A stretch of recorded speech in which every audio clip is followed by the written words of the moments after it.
Good morning, guys. Welcome to a new Motivational Monday video. This is the first Motivational Monday video that we are filming in the new location. I am so very excited to be here. I've been enjoying my stay here. I did actually get a comment and I just wanted to address it because I have gotten comments like that before and I normally just delete them, but I feel like there isn't always negative intent behind it. It might just be genuine curiosity, and so I did want to address it, but let me read you the comment first. It says, I was just wondering, you work out but then eat bad. What's your purpose? So first of all, I don't eat bad. I just don't eat the way that most people see diet culture as. I've tried every diet under the book, all of those super intense ones that really don't do anything for you long term. Yes, you could probably lose some weight within a couple of days if you do those strict diets, but what's gonna happen afterwards? Like, are you just going to eat eggs and crackers for the rest of your life? No one wants to do that. Like, that is not a life worth living if that's all that you eat just because you want to fit into society's norms of how you should look. And so yes, by those terms, it might seem like I have a bad diet, I eat bad, but I don't. I eat the way that my body needs and the way that I want to. Because at the end of the day, like, what I eat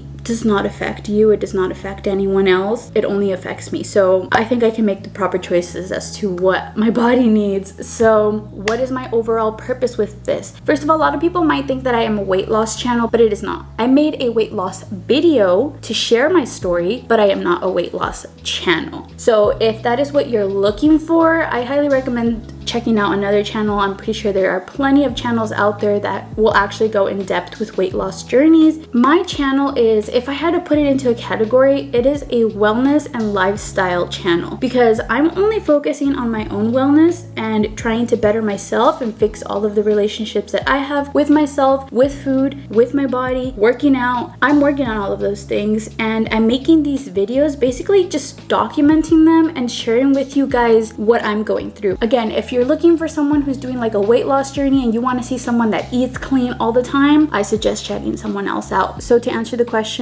what is my purpose? My purpose is just to feel good and enjoy life because that's what I'm here for. And I'm not posting these videos to have people tell me what to do. I'm not posting these videos to tell you guys what to do. We're here to just create a community of people that are trying to be inspired, trying to change our lives for the better. And you guys are that. You guys are my little community. You guys make me feel safe, and I very much so enjoy making videos every single week and getting to interact with you guys. It always just makes me happy. I'm very grateful for you guys because you guys are just amazing and you make this a wonderful space to come to. Anyways, I'm gonna go ahead and get ready to work out. Yesterday we actually went on a hot girl walk and it was so nice outside. We're definitely gonna be doing that again. I'm gonna go ahead and work on this pre-workout, get myself ready, and then go for a hot girl walk. Cheers.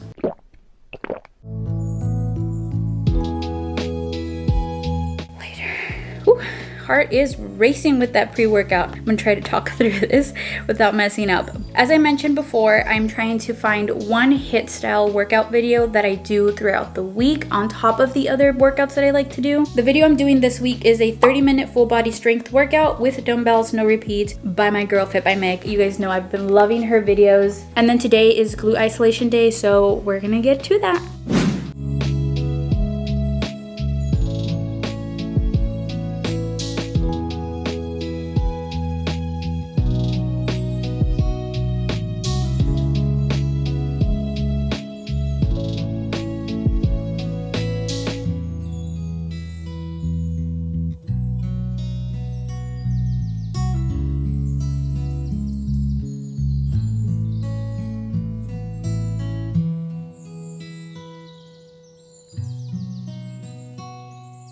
Okay, so I just finished working out and we are now going to be going on our hot girl walk. Guys, one thing I love about California is I can finally enjoy hot girl walks again in the summertime. I know I've said that a million times, but I love California. I love it. I'm actually going to make a quick little snack for me to take with me on my walk. I am just going to have a little bit of pre-workout. Well, not pre-workout, we already did pre-workout. I'm gonna just have a little bit of a protein shake. This is the one that I'm having today.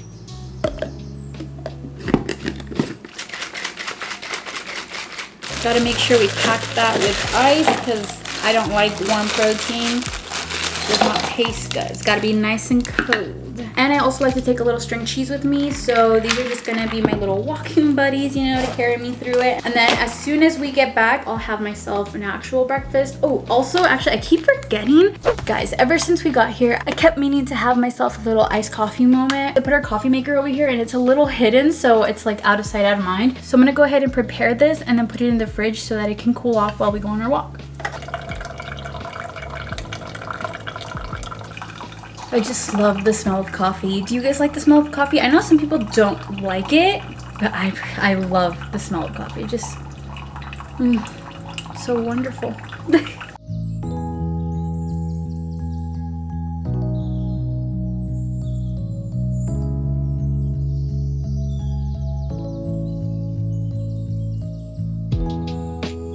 Currently on the hot girl walk, and something I started doing is putting my sleeves up. That way I don't get this weird farmer's tan on my arm, because I tend to always have that, and I never really tan this part right here. So hopefully doing this will give me a more even skin tone all the way across my arms. You guys see what I mean?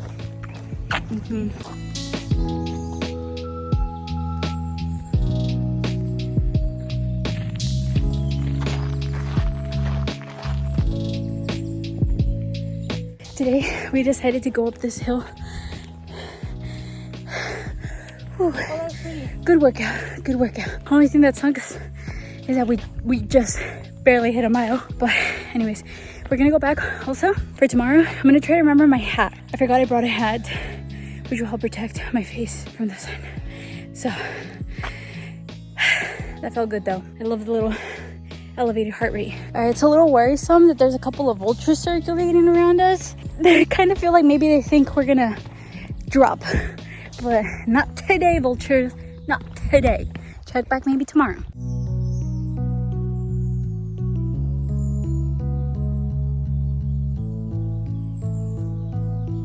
We're back from our walk. I finished taking a shower, got myself just all cozied up now here for the rest of the day. But I wanted to take some time to talk to you guys about anxiety. We kind of touched on it a little bit in last week's episode, but I did get asked a couple of questions relating to it. So I wanted to do a whole video just sort of dedicated to anxiety and my personal struggle with it, and hoping that maybe it resonates with you guys and you can take something from what I've said. So I've always been a very anxious kid. Like, I'm talking, I would be scared to go to the park that was down the street because I swore I was gonna get kidnapped. I was just always thinking negatively, and I thought the worst. I never really thought of it as anxiety. I feel like back then anxiety wasn't really talked about, nor was it normalized, especially in a Mexican household. I feel like that's something that's never really talked about. I never really knew what it was. I just thought I was always a scaredy cat compared to everyone else. But the moment that I realized I had anxiety was when I had my first big panic attack,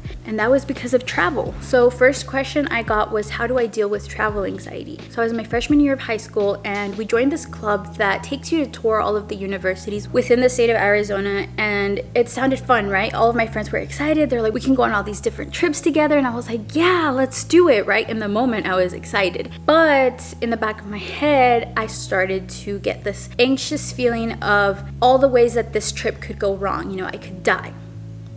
A lot of my anxiety is triggered with death. That was one of the thoughts that I had. If it's really windy, the bus could tip over. I could get kidnapped over there. Every negative situation, you name it, I thought of it. And so the days leading up to the first trip, I was in a mix between excited, because obviously I wanted to spend the time with my friends, but I was so nervous, and I didn't want to say anything about it because all of my friends only showed excitement and they were so ready to go. So I wanted to fit in, and I didn't want to be like, guys, but like, what if this happens? What if that happens? I didn't want to be that person, so I just kind of bottled it up. And on the day of the trip, I was just very nervous the entire time. My dad actually ended up taking me and my friends to the bus, and when we got to the bus, I got the courage to get on the bus with my friends, and we were sitting down. I remember we were all kind of just like chatting, and they were all talking about all these different things that we can do, and I was just kind of there, a little quiet, but trying to give my input, like, yeah guys, I'm so excited, but deep down I was just very nervous. I don't know why I waited right until the last moment possible, but as soon as we were about to take off, my heart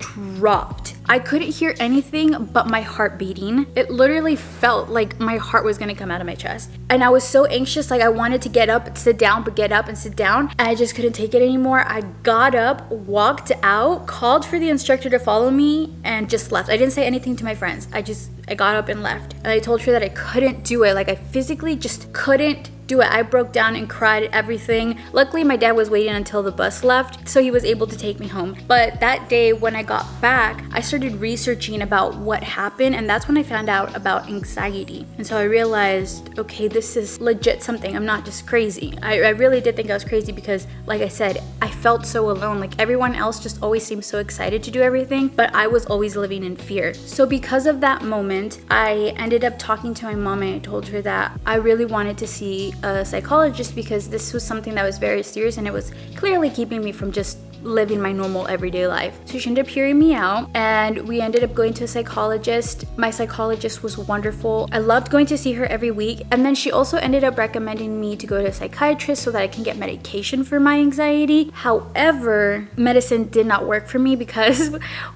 remember that my triggers for anxiety is death. And I swear taking pills is going to make me OD. And so I just don't like pills. I don't know the actual term of what they gave me, but basically I took it one time and it made my heart pump, I swear to you, like 100 beats per minute. And I literally, instead of helping me not feel anxious, it made me feel more anxious. I was like, nope, not for me. So I realized that the medicated way was not the way for me. It obviously does work for a lot of people, but it didn't work for me. So me seeking out help is what helped me to start on this journey to help me help myself.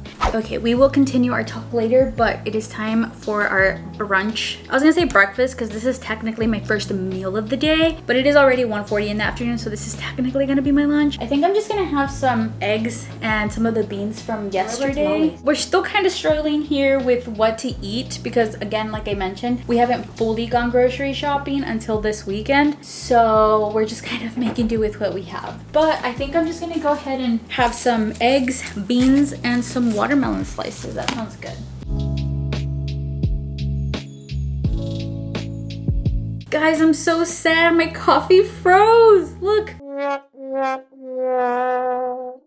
We did run into another pickle. I completely forgot to bring my creamer, so hopefully I like the taste of milk with my coffee. You know what? We completely are unprepared over here, but it's totally okay. We will make it work.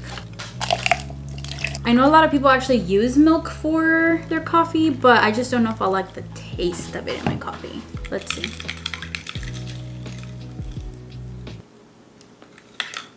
What? That's gross. What? It tastes like straight up watered down coffee. Guys, make sure I put on my list to get coffee creamer. Oh well, it was for a reason. I mean, I am gonna have watermelon. I'm pretty sure coffee is not gonna taste good with the side of watermelon. So I'm just gonna go ahead and enjoy my breakfast here. Okay, so I just finished editing for a little bit here. But what I've been meaning to do is actually get my week planned out here. It's actually midweek, it's Wednesday. And you know, for the most part, most of us kind of start to feel a little sluggish, but I think the reason why I feel sluggish is because I'm out of routine and I have to get myself into routine. I think I just need to do a little bit of a therapeutic plan out session. It's midweek. We still have the rest of the week to accomplish plenty of things. Although this week I've been very productive. Like I've been doing my workouts, we've been going on hot girl walks. So it's not like I've been slacking. It's just I don't have an actual set plan. I'm just kind of doing random things. So first thing that I'm gonna do is do my workout split, which you guys know I normally had on my whiteboard, but I don't have a whiteboard here anymore. So I'm gonna put it on my planner. And very simple, every Monday we do glute and hamstrings, which we did, so I'm gonna write it and cross it off. Tuesdays is back and bicep, which we also did, so I'm gonna cross it off. Wednesdays I did glute isolation, again, cross it off. Oh my god, that just feels amazing, and cross it off. I love that.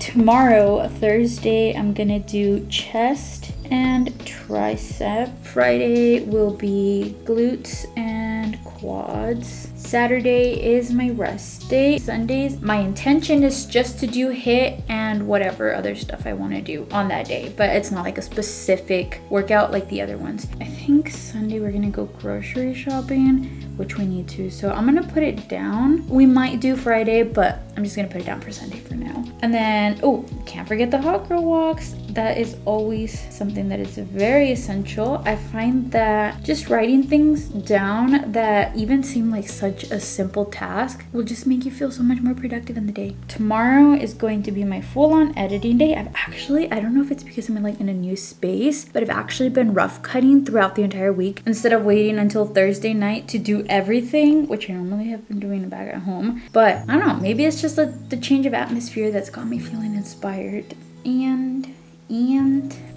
One new thing I want to do is I want to try to be more active on TikTok. So if you guys don't follow me on TikTok, go check me out. And I'm going to try to do at least one TikTok a day.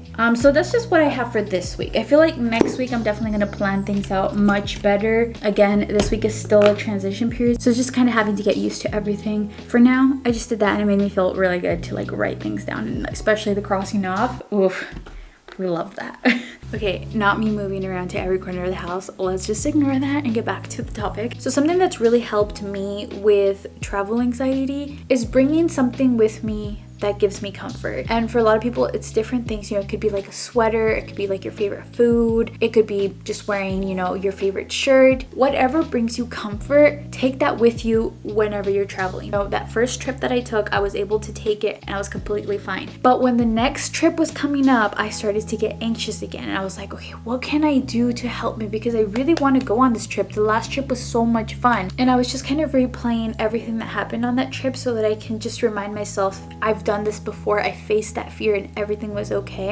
And one thing that just really resonated with me was a bag of lemon chips, because I remember that on our way back home from that trip, I was eating a bag of lemon chips and I felt so happy. Not because I was eating the bag of lemon chips, but because I had just had a really great day and I was just chilling, eating my lemon chips. So I was like, wait, what if I take a bag of lemon chips with me? Because it gives me that good memory, There's a sensory connection to that bag of lemon chips. It's so weird to say that as a technique, but really it did help me out a lot. Think about it this way. Why do people like certain scents? Because it reminds them of something good, right? So pumpkin spice, it reminds people of fall time, just cozying up in a blanket. Or brown sugar cinnamon, because it reminds people of freshly baked cookies that their grandma would make, or etc, etc. When there's a sensory connection to something, it gives you comfort. And that is what the bag of lemon chips did for me. Easily could have been something like wearing my favorite shirt and just feeling safe. Another thing that I like to do is if I'm feeling uncomfortable in a situation, I will put on a sweater because it feels like a hug, and especially if it's my favorite sweater, it just brings me so much comfort. Again, there's that sensory connection to it, right? That feeling of being hugged. So this is why I always emphasize listening to yourself and not always just focusing on what everyone else is saying, because I tried so many different tips and tricks from other people and it just wouldn't work for me. That doesn't mean their technique didn't work, it just meant that it wasn't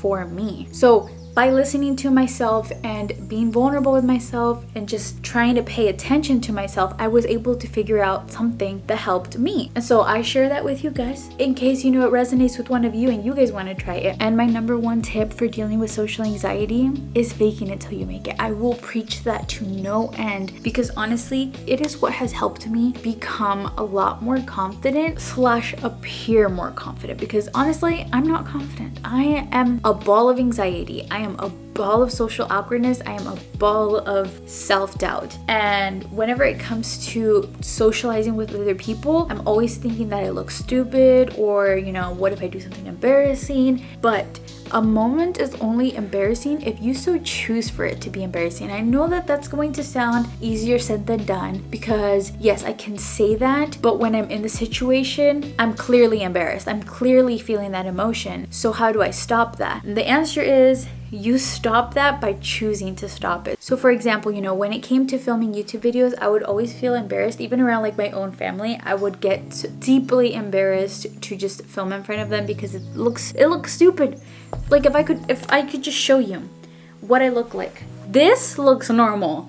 That looks stupid. Just me talking to a camera, right? So yes, that is something where like I could easily be like, oh my gosh, I'm embarrassed. But it's only embarrassing if I so choose it to be. If I just block everything out and pretend nobody else is there, like right now, Ceci's over there in the other room and I could be embarrassed. I could be like, oh my gosh, she's gonna be like, is she talking to herself? But this is something I want to do, so I'm gonna do it. You know what I mean? And honestly, she probably doesn't care. She's over there watching whatever show she's watching and could care less about what I'm doing. And so that just goes back to the fact that everything just seems more amplified in our head. Everything is always gonna seem scarier. Everything is gonna always seem much more embarrassing in our heads, and we could easily talk ourselves out of doing things. But I promise you guys, if you just work on shutting down those thoughts, it gets easier. I know exactly how it feels to be on the other end where you're like, but I can't do it, because I used to be like that. I used to also watch all these YouTube videos like how to get over anxiety, how to socialize with people, how to do blah blah blah blah blah. And when I would watch those videos, I would feel encouraged to go and do those things, but then I lost that little motivation to actually do it, and then I would never do it. But in my head I'd be like, I obviously can't do it. But I never even tried. I never tried putting myself out there. I never tried socializing with someone new. I never just tried faking it till I make it. But once I actually did it, going on that trip, despite being afraid, starting my YouTube channel, despite worrying about what other people were gonna think about it, that is when I started to realize that I am stronger than my thoughts, that I can do anything and everything that I set my mind to. And anxiety will always be there, but you can choose to not let it control you. Despite feeling anxious, despite feeling scared, despite feeling embarrassed, you do it. Don't mind me, I was just having myself a little quick cookie snack. But another question I was asked was if I had any tips for learning to be present instead of always living in the future or expecting that failure, specifically when it comes to relationships. First thing is to analyze why a relationship ended. Sit there and analyze, write it down, think it in your head, whatever works for you, but ask yourself why.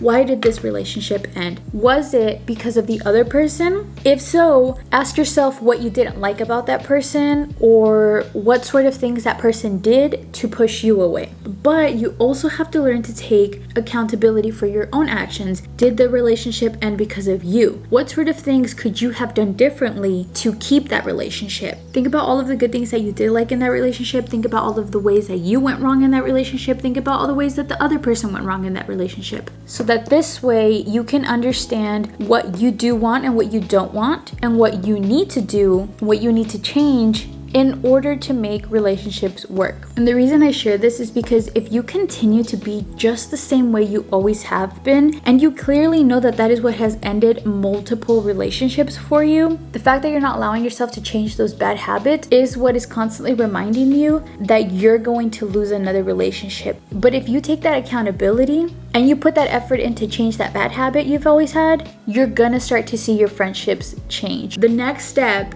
once you've analyzed it, once you've thought about it, once you've found your reason why, forget about it. The past is in the past and you are not who you used to be. And if you keep yourself in the past, you're not letting yourself grow, you're not letting yourself change, you're not letting yourself evolve. If you think about all of the times that something has gone wrong, you're going to self-sabotage whatever new thing is in your life. So we have to let go of the past so that we can stop expecting that failure in the future and start being present in the moment and actually enjoying a moment for what it is. And then the third thing is learn to be grateful. At this point, gratefulness probably sounds overrated, but truly, like, the number one way that I've been able to grow and adapt and change and evolve for the better is by learning to be grateful. And when you're grateful for something, you learn to appreciate every time that you have it. You guys know that I always end my day by saying a couple of things that I'm grateful for within that day. And if I talk to someone in that day, one of the things that I will say that I'm grateful for is the fact that I got to interact with that person, the fact that I got to open up with that person, the fact that I had fun with that person, the fact that I created a memory with that person. I remind myself that I'm grateful for them so that next time I'm with them, I appreciate that moment. Those are just a couple of the things that I've personally learned to be more present instead of always expecting all of my relationships with other people to just end because clearly they have in the past and I can't do anything about it. No, I can do something about it. I can help myself grow and change.